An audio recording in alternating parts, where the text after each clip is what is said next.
আজি আলোচনাৰ বিষয় অসমত বিজেপিৰ নিৰ্বাচনী ইতিহাস তথা অসমত বিজেপিৰ উত্থান তথা অসমত বিজেপিৰ প্ৰতিষ্ঠা সম্পৰ্কীয় এক চমু অৱলোকন আপোনালোকৰ মাজলৈ লৈ আহিছোঁ। আজি 4 মে।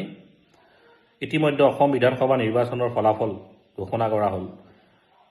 ভাৰতীয় জনতা পাৰ্টীয়ে একক সংখ্যাগৰিষ্ঠতাৰে তথা NDA মিত্ৰজোঁটে একক সংখ্যাগৰিষ্ঠতাৰে এইবাৰ চৰকাৰ গঠনৰ দিশে অগ্ৰসৰ হৈছে আৰু অসমত একাদিক্ৰমে তৃতীয়বাৰৰ কাৰণে ভাৰতীয় জনতা পাৰ্টি চৰকাৰ গঠন হোৱাৰ দিশে অগ্ৰসৰ হৈছে আৰু দ্বিতীয়বাৰৰ কাৰণে হিমন্ত বিশ্ব শৰ্মা মুখ্যমন্ত্ৰী পদত অধিষ্ঠিত হ'ব। গতিকে বিজেপিৰ সেই যাত্ৰা, নিৰ্বাচনী যাত্ৰা একেবাৰে সহজ নাছিল। এক কঠিন সংগ্ৰামৰ মাজেৰে দলটো আগুৱাই আহিছিলে আৰু অসমত 1991 নিৰ্বাচনত বিধানসভা নিৰ্বাচনত কেৱল 10খন চিটৰ পৰা কিদৰে তৃতীয়বাৰৰ কাৰণে ভাৰতীয় জনতা পাৰ্টীয়ে চৰকাৰ গঠন কৰিবলৈ সক্ষম হ'ল। গতিকে সেই সম্পৰ্কে এক চমু অৱলোকন তথা লোকসভাত কেৱল 2খন আসনৰ পৰা ভাৰতীয় জনতা পাৰ্টীয়ে কিদৰে পৰৱৰ্তী সময়ত চৰকাৰ গঠন কৰিবলৈ সক্ষম হ'ল সেই সম্পৰ্কীয় কিছু অৱলোকন আপোনালোকৰ মাজলৈ লৈ আহিছোঁ। ভাৰতীয় জনতা পাৰ্টী 1980 চনৰ 6 এপ্ৰিল তাৰিখে জন্মগ্ৰহণ কৰিছিলে অটল বিহাৰী বাজপেয়ীৰ সভাপতিত্বত। গতিকে জৱাহৰলাল নেহৰুৰ মন্ত্ৰীসভাৰ উদ্যোগ তথা যোগান মন্ত্ৰী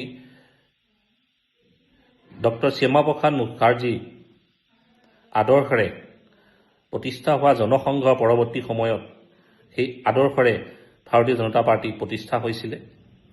গতিকে এই দলটোৱে অটল বিহাৰী বাজপেয়ীৰ নেতৃত্বত 84 লোকসভা নিৰ্বাচনত কেৱল 2খন আসন পাবলৈ সক্ষম হৈছিলে আৰু অটল বিহাৰী বাজপেয়ীৰ নেতৃত্বত 1996ত প্ৰথমখন বিজেপি চৰকাৰ গঠন হৈছিলে আৰু পৰৱৰ্তী সময়ত নৰেন্দ্ৰ মোদীৰ নেতৃত্বত ভাৰতত বিজেপি চৰকাৰ প্ৰতিষ্ঠা হ'ল আৰু অসমতো 2016 চনত সৰ্বানন্দ সোণোৱালৰ নেতৃত্বত প্ৰথমখন চৰকাৰ গঠন হ'ল আৰু পৰৱৰ্তী সময়ত হিমন্ত বিশ্ব শৰ্মাৰ নেতৃত্বত চৰকাৰ গঠন হ'ল। গতিকে বিজেপিৰ এই নিৰ্বাচনী ইতিহাস সম্পৰ্কীয় কিছুমান এনালাইচিছ তথা ষ্টেটিষ্টিক্স ডাটা তথা দলটোৰ উত্থান সম্পৰ্কীয় কিছু কথা আমি আলোচনা কৰিছোঁ। আজি ভাৰতীয় জনতা পাৰ্টীৰ প্ৰতিষ্ঠা তথা উত্থানৰ কথা আলোচনা কৰিবলৈ যাওঁতে জনসংঘৰ কথা আলোচনা কৰিব লাগিব। নেহৰু মন্ত্ৰীসভাৰ অন্যতম মন্ত্ৰী ডক্টৰ শ্যামাপ্ৰসাদ মুখাৰ্জী প্ৰতিষ্ঠা কৰা জনসংঘৰ তেওঁ প্ৰতিষ্ঠাপক সম্পাদক আছিল আৰু তেওঁ নেহৰু লিয়াকত চুক্তিৰ বিৰোধিতা কৰি মুছলিম তুষ্টিকৰণৰ ৰাজনীতিৰ বিৰোধিতা কৰি তেওঁ জনসংঘ নেহৰু চৰকাৰৰ পৰা পদত্যাগ কৰিছিল আৰু পৰৱৰ্তী সময়ত তেওঁ জনসংঘৰ প্ৰতিষ্ঠা কৰিছিল। গতিকে তেওঁ হিন্দুত্বৰ স্বাৰ্থত তথা হিন্দু আইডিঅ'লজিয়ে জনসংঘ প্ৰতিষ্ঠা কৰিছিল আৰু পৰৱৰ্তী সময়ত 1980 চনত সেই জনসংঘৰ আদৰ্শৰে তথা সেই জনসংঘ আদৰ্শৰে অনুপ্ৰাণিত হৈ 1980ত ভাৰতীয় জনতা পাৰ্টী প্ৰতিষ্ঠা লাভ কৰিছিল। গতিকে অসমত ভাৰতীয় জনতা পাৰ্টীৰ প্ৰতিষ্ঠা তথা উত্থানৰ কথা আলোচনা কৰিবলৈ যাওঁতে আমি গোবিন্দ পুৰকায়স্থ তেওঁ যিদৰে দলটোক অসমত প্ৰতিষ্ঠা কৰিছিল তথা দলটো অসমত শক্তিশালী কৰিছিলে, তেওঁ যথেষ্ট শক্তিশালী কৰিছিলে। তেওঁ 1991ৰ লোকসভা নিৰ্বাচনত তেওঁ শিলচৰৰ পৰা প্ৰতিদ্বন্দ্বিতা আগবঢ়াইছিলে। সন্তোষ দেৱক তেওঁ পৰাস্ত কৰি সেই সমষ্টিটো বিজয় লাভ কৰিছিলে আৰু কৰিমগঞ্জ সমষ্টিত বিজেপি প্ৰাৰ্থী দ্বাৰকানাথ বিজয়ী হৈ আহিবলৈ সক্ষম হৈছিলে 1991ত। গতিকে বিজেপিয়ে 91 নিৰ্বাচনত লোকসভা নিৰ্বাচনত খাতা খুলিবলৈ সক্ষম হৈছিলে অসমত আৰু 2খন আসন লাভ কৰিছিলে। গতিকে সংগঠনটো শক্তিশালী কৰাত গোবিন্দ পুৰকায়স্থৰ তথা বেটি সুদৃঢ় কৰাত তেওঁৰ যথেষ্ট ভূমিকা আছে আৰু তেওঁ RSSৰ আদৰ্শৰে যথেষ্ট অনুপ্ৰাণিত হৈ দলটো শক্তিশালী কৰিছিল। বিজেপি লোকসভা নিৰ্বাচনৰ ষ্টেটিষ্টিক যদি চাওঁ 1991ৰ পৰা 24লৈ এনেধৰণৰ 1991ত 2খন আসন লাভ কৰিছিল বিজেপিয়ে, এখন কৰিমগঞ্জ আনখন শিলচৰ। ঠিক তেনেদৰে 1996ত 1খন আসন, ঠিক তেনেদৰে 1999ত 2খন আসন লাভ কৰিবলৈ সক্ষম হৈছিলে আৰু 99ত বিজেপিয়ে বৰাক ব্ৰহ্মপুত্ৰ উপত্যকাত আসন লাভ কৰিবলৈ সক্ষম হৈছিলে আৰু দলটো ব্ৰহ্মপুত্ৰ ভেলীলৈকে দলটো যথেষ্ট সংগঠন মজবুত হৈছিলে আৰু গুৱাহাটীত বিজয় চক্ৰৱৰ্তী আৰু নগাঁও ৰাজেন গোহাঁই বিজয়ী হৈ আহিবলৈ সক্ষম হৈছিলে। ঠিক তেনেদৰে 2004 নাৰায়ণ বৰকটকী মঙলদৈত বিজয়ী হৈছিলে, তেওঁৰ প্ৰাক্তন সভাপতি বিজেপিৰ। ঠিক তেনেদৰে নগাঁও সমষ্টিত বিজয়ী হৈছিলে ৰাজেন গোহাঁই আৰু সেইবাৰ ভোটাৰ পাৰ্চেণ্টেজ বিজেপিৰ ভোট শ্বেয়াৰ প্ৰায় বৃদ্ধি পাইছিলে 22%লৈকে। আৰু সংগঠনটো আমাৰ ব্ৰহ্মপুত্ৰ উপত্যকাটো ভেটি যথেষ্ট সুদৃঢ় হৈছিলে। ঠিক তেনেদৰে 2009 চনত 4খন আসন আৰু 14ত 7খন আসন, ঠিক 19ত 9খন আসন আৰু 24ত 9খন আসন আৰু 14 ইলেকশ্যনত উজনি অসমত বিজেপিয়ে ভেটি স্থাপন কৰিবলৈ সক্ষম হৈছিলে।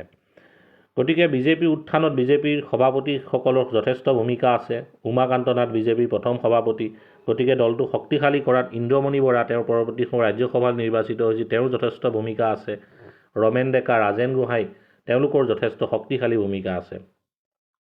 ঠিক তেনেদৰে 1991 বিধানসভা নিৰ্বাচনত বিজেপিয়ে 10খন আসন লাভ কৰিবলৈ সক্ষম হৈছিলে আৰু এই নিৰ্বাচনত লক্ষণীয়ভাৱে বিজেপি ভোট শ্বেয়াৰ আছিলে 6.55 আৰু 10খন আসন বৰাক ভেলীত যথেষ্ট শক্তিশালী স্থিতিত আছিলে বিজেপি আৰু বৰাক ভেলীত 10খন আসন লাভ কৰিবলৈ সক্ষম হৈছিলে, কিন্তু ব্ৰহ্মপুত্ৰ উপত্যকাত কোনো ধৰণৰ আসন লাভ কৰা নাছিলে দলটোৱে। আৰু সেইবাৰ হিতেশ্বৰ শইকীয়াৰ নেতৃত্বত কংগ্ৰেছে চৰকাৰ গঠন কৰিছিলে। গতিকে বিধানসভা নিৰ্বাচনত 10খন আসনেৰে বিজেপিয়ে এণ্ট্ৰি মাৰিছিলে আৰু ঠিক তেনেদৰে 1996 ইলেকশ্যনত ভোট শ্বেয়াৰ বিজেপিৰ যথেষ্ট বৃদ্ধি পাইছিলে যদিও 1996ত বিজেপিয়ে কেৱল 4খন আসনহে বিজয়ী হৈ আহিবলৈ সক্ষম হৈছিল, তাকো সেইখন আসন বৰাক ভেলীত লাভ কৰিবলৈ সক্ষম হৈছিলে। গতিকে ঠিক তেনেদৰে 2001 নিৰ্বাচনতো বিধানসভা নিৰ্বাচনত বিজেপিয়ে 8খন আসন লাভ কৰিবলৈ সক্ষম হৈছিলে আৰু আসনৰ সংখ্যা কমিছিলে যদিও বিজেপিৰ ভোট শ্বেয়াৰ পাৰ্চেণ্টেজ বৃদ্ধি পাইছিলে। সেইবাৰ ৰামেশ্বৰ তেলী দুলীয়াজনত বিজয়ী হৈ আহিছিলে, লামডিঙত সুশীল দত্ত, ৰঞ্জিত দত্ত বিজয়ী হৈছিলে, গোলকগঞ্জত ধুবুৰী জিলাৰ